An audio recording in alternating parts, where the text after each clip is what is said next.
तो मूवी के स्टार्ट होते ही हमें एक कपल दिखाया जाता है जो कि एक बेबी चाहते थे। इसके लिए वो दोनों काफी एक्साइटेड थे। सीन चेंज होता है और हमें कुछ मंथ्स बाद का टाइम दिखाया जाता है। यहाँ वो वाइफ जिसका नाम मैडेलाइन था अब प्रेग्नेंट थी और बेबी आने में कुछ ही दिन बाकी थे। यहाँ हमें लोगों के बारे में बहुत कुछ पता चलता है कि मैडेलाइन फर्टिलिटी के लिए कुछ मेडिसिन लेती थी क्योंकि उसे प्रेगनेंसी में कुछ मुश्किलें आ रही थी। यहाँ ये भी पता चलता है कि उसकी मदर इन लॉ का बिहेवियर उसके साथ ठीक नहीं था। ऐसा इसलिए था क्योंकि वो चाहती थी कि मैडेलाइन मेरे कंट्रोल में रहे, लेकिन मैडेलाइन ऐसा बिल्कुल भी नहीं चाहती थी। वो उससे बहुत नफरत करती थी और कहती थी कि जिस डॉक्टर से मैं मिलवा रही हूँ तुम लोग उसी से मिलो। लेकिन मैडेलाइन को वो डॉक्टर बिल्कुल पसंद नहीं आया क्योंकि वो उसकी सिचुएशन को सीरियस ही नहीं ले रहे थे। तो वो दोनों ये डिसीजन लेते हैं कि हम इस चीज के लिए किसी हॉस्पिटल में नहीं जाएंगे बल्कि किसी मिडवाइफ यानी दाई से कांटेक्ट करेंगे। वहाँ मिडवाइफ्स को भी हेल्थ केयर स्पेशलिस्ट माना जाता था, यानी प्रेग्नेंट लेडीज की केयर करने के लिए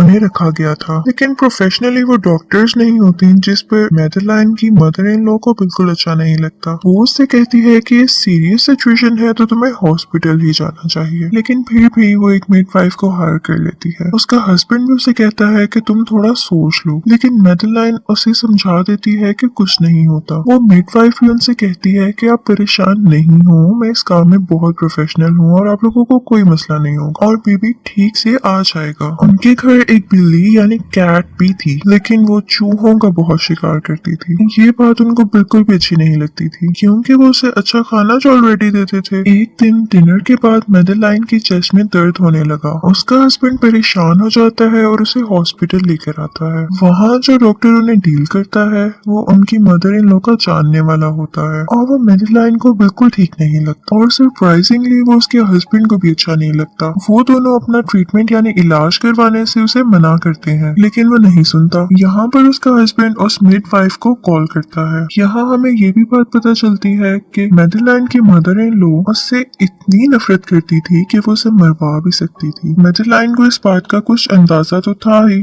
इसलिए वो उनसे दूर ही रहती थी। खैर उसके हस्बैंड के कॉल के बाद हॉस्पिटल में वो मिडवाइफ आती है और डॉक्टर से कहती है कि ये मेरी पेशेंट है तो काइंडली कोई इसका इलाज ना करे। रात को मैडेलाइन और उसका हस्बैंड घर वापस जा रहे होते हैं और जब ड्राइव कर रहे होते हैं तो अचानक से अनलकीली उनका एक्सीडेंट हो जाता है। यहाँ ये बात बहुत ज्यादा शॉकिंग थी कि मैडेलाइन के हस्बैंड की उसी वक्त डेथ हो जाती है। यहाँ मैडेलाइन का भी काफी ब्लड लॉस हो जाता है और वो काफी जख्मी यानी इंजर्ड होती है। उसे कुछ समझ नहीं आ रहा होता कि ये सब कैसे हो सकता है। वो मदद मांगने के लिए उसी मिडवाइफ को कॉल करती है जो उसे डील कर रही थी। वो उसे अपने घर ले आती है, लेकिन यहाँ दिखाया जाता है कि वो उसका प्रॉपर इलाज नहीं कर पा रही होती। यहाँ उसे हॉस्पिटल लेके जाना जरूरी हो गया था क्योंकि उसकी हालत खराब हो रही थी। लेकिन क्या किया जाता क्योंकि मैडेलाइन तो खुद ही हॉस्पिटल नहीं जाना चाहती थी। उस मिडवाइफ को जैसे कि सारी नॉलेज थी तो उसे ये पता चल चुका था कि उस एक्सीडेंट में मैडेलाइन का बेबी भी मर चुका था, लेकिन मैडेलाइन को इस बात का नहीं पता था और वो डेड बेबी के साथ ही जिंदगी गुजार रही थी। लेकिन वो मिडवाइफ मैडेलाइन से ये बात छुपाती है कि पहले ही बहुत टाइम बाद उसको ये खुशी मिली थी और अब तो उसने अपने हस्बैंड को भी खो दिया था। अब बेबी आने में कुछ ही दिन बाकी थे। मैडेलाइन चाहती थी कि वो अपनी बेबी को अपनी आंखों से देखे। सीन चेंज होता है और हमें दिखाया जाता है कि बेबी बहुत मुश्किलों से आता है और मैडेलाइन को काफी पेन होती है। बेबी तो ऑलरेडी डेड था। मिडवाइफ ही देखकर रोने लग जाती है। मैडेलाइन अपने बेबी को गोद में उठाती है और बार बार उससे कहती है कि प्लीज वापस आ जाओ और यहाँ एक मिरेकल हो जाता है, बेबी जिंदा हो जाता है। ये इम्पॉसिबल था जिस पर वो मिडवाइफ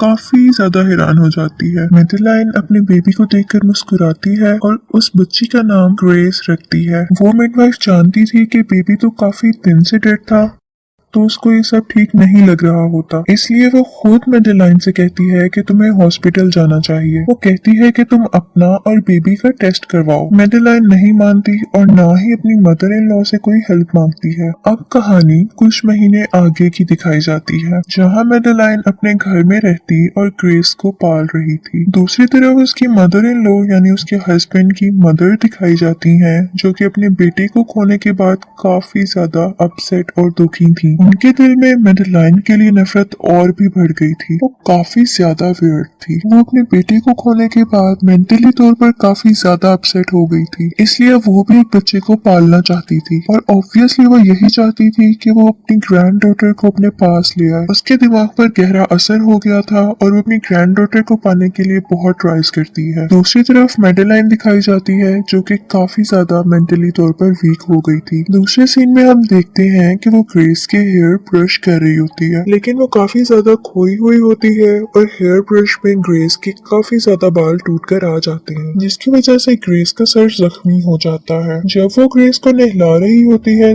तब भी वहाँ पर वो उसे जख्मी कर देती है। अब यहाँ एक अजीब बात हम नोटिस करते हैं कि ग्रेस के आसपास हर टाइम फ्लाइज यानी मक्खियाँ होती थी। मेडेलाइन को ये देखकर काफी गंदा फील होता था कि वो मक्खी ग्रेस की नाक में भी चली जाती है। अगले दिन मेडेलाइन ग्रेस के इर्द गिर्द एक नेट लगा देती है ताकि मक्खियाँ उसके पास ना जा सके, लेकिन शॉकिंगली वो मक्खियाँ फिर भी उसके आसपास आ रही थी और वो सिर्फ उसी की तरफ अट्रैक्ट हो रही थी। अगले दिन मेडेलाइन विंडोज को भी बंद कर देती है, इवन सील कर देती है। ग्रेस की हरकतें काफी अजीब थी, यानी वो ब्रेस्ट फीडिंग तो करती लेकिन उसे दूध हजम नहीं होता था। वो हमेशा दूध को बाहर निकाल देती थी। मेडेलाइन को इस वजह से ग्रेस की काफी टेंशन और फिक्र होने लगी थी, क्योंकि पिछले कुछ दिनों से उसने दूध ही नहीं पिया था। मेडेलाइन की एक असिस्टेंट थी जिसको वो मैसेजेस देती थी कि ये मिडवाइफ तक पहुंचा दे, क्योंकि अब सिर्फ वही दोस्त थी, लेकिन वो मिडवाइफ भी उसकी कोई हेल्प नहीं कर पाती क्योंकि मेडेलाइन की असिस्टेंट उसे वो मैसेजेस कन्वे नहीं कर रही थी। दूसरी तरफ हमें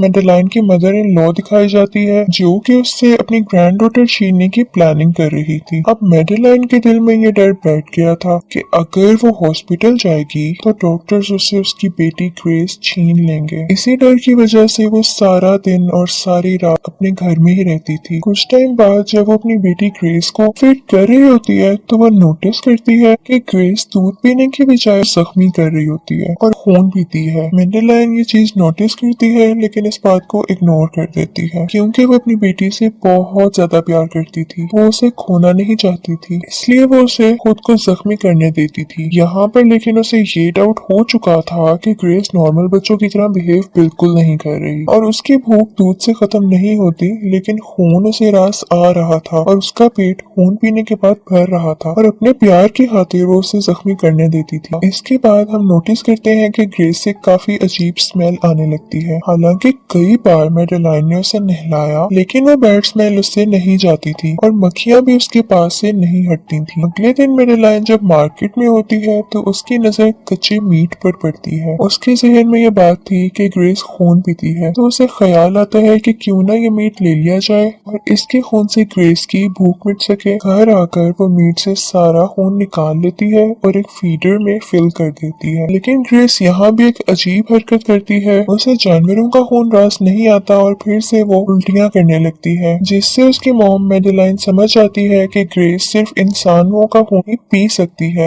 बिना खून के वो बच्ची बीमार होने लगी थी। मेडेलाइन ये सब सिचुएशन किसी और को बता भी नहीं सकती थी क्योंकि अगर किसी को ये पता चलता तो वो ग्रेस को अपनी कस्टडी में ले लेते या उसे मार देते। उस रात वो नोटिस करती है कि उसकी पालतू बिल्ली यानी पेट कैट ग्रेस के लिए मरे हुए चूहे ला रही थी। ऐसे फील हो रहा था जैसे उसे भी पता लग रहा है कि ग्रेस खून पीना चाहती है। दूसरी तरफ उसकी मदर इन लॉ ये प्लान कर रही होती है कि वो मेडेलाइन से अपनी ग्रैंड डॉटर को जल्द ही छीन लेगी। वो इस काम के लिए एक डॉक्टर से बात करती है। वो कहती है कि तुम मेडेलाइन को पागल साबित करना और इस तरह से उसके पास ये हथियार यानी राइट आ जाएगा कि वो अपनी ग्रैंड डॉटर को अपने पास रख सकती है। अब आहिस्ता आहिस्ता मेडेलाइन वीक होने लगी थी, इतना ज्यादा वीक कि अब उसे चीजें धुंधली नजर आती थी और उसकी बॉडी पार्ट्स हमेशा कांपते रहते थे और उससे सही से चला भी नहीं जाता था। अगले दिन वही डॉक्टर उनके घर आता है जिसे उसकी मदर इन लॉ ने मेडेलाइन को पागल साबित करने के लिए भेजा था। अब